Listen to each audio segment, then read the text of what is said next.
பிறவி பயன் பகுதி 16 வழங்குபவர் சூரிய கவிராயர் கணேஷ் சுந்தரேசன். பிறவி பயன் என்ற மகத்துவத்தை அடைவதற்கு முன் பிறப்பு எனும் மகா ரகசியத்தின் அதிநுட்ப அனுபவங்களை தேடி பயணப்பட்டோம். பக்தி மார்க்கம், யோக மார்க்கம் இரண்டின் மூலம் உயிர் தண்டிக்கப்படுகின்றது என்றால், ஞான மார்க்கத்தின் மூலம் அது விடுதலை பெறுமா?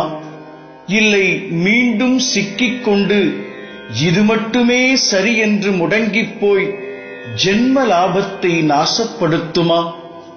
உள்ளுக்குள் கேள்விகள் உதிக்கின்றதா? ஞான மார்க்கம், எதனை நீ ஞான மார்க்கம் என்கின்றாய்? உபதேசம் பெறுவது, தீட்சை வாங்கிக் கொள்வது, ஞான ஸ்நானம் பெற்றுக்கொள்வது, முரீது பெற்றுக்கொள்வது, இப்படி தீட்சை வாங்கிக் கொண்ட பின் இது மட்டுமே சரி என்று கூறி மீண்டும் சிக்கிக் கொள்வது எப்படி மகனே ஞானமாகும்? இதுவும் உன் ஆணவத்தின் அறியாமை போல் தோன்றவில்லையா?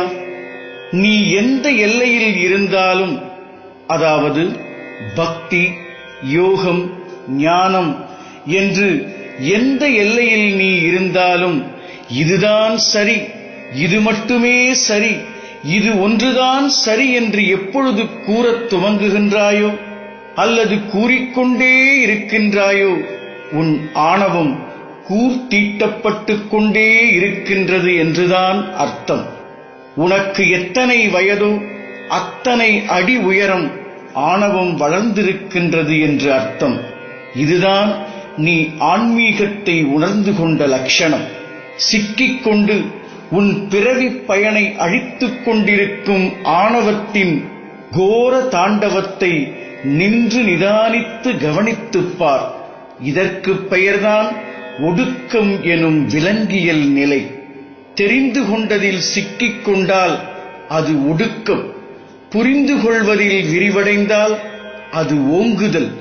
ஒடுக்கம், ஓங்குதல் இரண்டு கூறுகளை கவனமாக உள்வாங்கிக் கொள். ஒடுங்கி லயப்பட்டு இறுகிச் செத்துப் போவதையே ஜீவ சமாதி என்றும் ஆன்மீகம் என்றும் புலம்பிக் கொண்டிருக்கின்றாய். ஓங்குதல், உயிர் உணர்வை ஓங்க வைக்கும் மகா சூத்திரம் ஆதிஸ்ருதி. இந்த எல்லையில் சிக்க வைக்காமல் எந்த எல்லையிலும் உன்னை உயர வைத்து ஆதிக்கு சமமாக்கும் ஆனந்த சூத்திரம் ஆதிஸ்ருதி.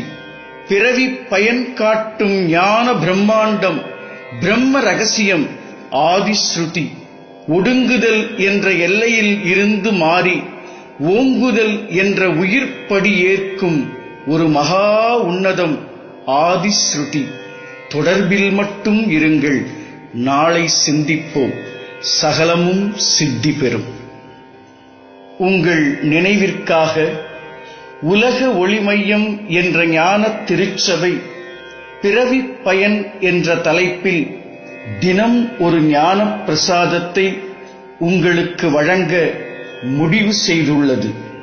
நீங்கள் செய்ய வேண்டியது, உலக ஒளி மையம் 9840731211 என்ற எண்ணில் உங்கள் வாட்ஸ்அப் இணைப்பை தொடர்புபடுத்திக் கொள்ளவும். நீங்களும் கேளுங்கள், இதை மற்றவர்களுக்கும் பகிர்ந்தளியுங்கள். ஞான தானம் செய்த புண்ணியம் தொடரட்டும்.